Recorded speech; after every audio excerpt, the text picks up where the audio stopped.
ಇನ್ನು ಧರ್ಮಸ್ಥಳ ಸಂಪತ್ತನ್ನ ಹೊಡೆಯೋದಕ್ಕೆ ಸರ್ಕಾರ ಪ್ಲಾನ್ ಮಾಡ್ತು ಅನ್ನೋದಾಗಿ ಆರ್ ಅಶೋಕ್ ಏನ್ ಹೇಳಿಕೆಯನ್ನ ಕೊಟ್ಟಿದ್ರಲ್ಲ, ಈ ಹೇಳಿಕೆಗೆ ಡಿಕೆ ಶಿವಕುಮಾರ್ ತಿರುಗೇಟನ್ನ ಕೊಟ್ಟಿದ್ದಾರೆ. ಅಶೋಕ್ಗೆ ಬುದ್ಧಿ ಭ್ರಮಣೆ ಆಗಿದೆ, ಅವ್ರಿಗೇನೂ ಗೊತ್ತಿಲ್ಲ, ಇದು ಅವರ ಪಾರ್ಟಿ ಪ್ಲಾನ್ ಅಂತ ಡಿಸಿಎಂ ಡಿಕೆ ತಿರುಗೇಟನ್ನ ಕೊಟ್ಟಿದ್ದಾರೆ.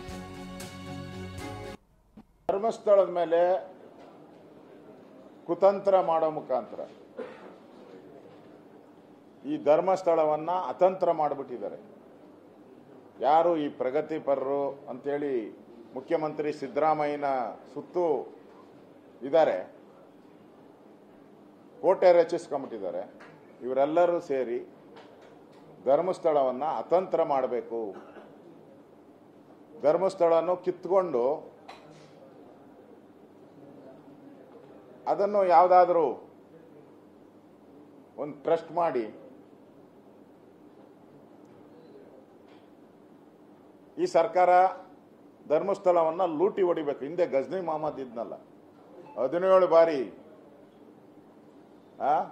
ಈ ದೇಶದ ಮೇಲೆ ದಾಳಿ ಮಾಡಿ ಲೂಟಿ ಮಾಡ್ಕೊಂಡು ಹೋದ್ನಲ್ಲ, ಹಂಗೆ ಈಗ ಕಾಂಗ್ರೆಸ್ ಸರ್ಕಾರ ಧರ್ಮಸ್ಥಳದ ಮೇಲೆ ದಾಳಿ ಮಾಡಿ ಅಲ್ಲಿರೋ ಅಂತ ಸಂಪತ್ತು ಎಲ್ಲ ಲೂಟಿ ಮಾಡುವಂತ ಪ್ರಯತ್ನ, ಅದಕ್ಕೆ ಈ ನಗರ ನಕ್ಸಲರನ್ನ ತಂದುಬಿಟ್ಟಿದ್ದಾರೆ. ಅವ್ರಿಗೆ ಬುದ್ಧಿ ಭ್ರಮಣೆ ಆಗಿದೆ, ಅವ್ರಿಗೆ ಏನಂತ ಗೊತ್ತಿಲ್ಲ, ಅರ್ಥ ಆಯ್ತಾ?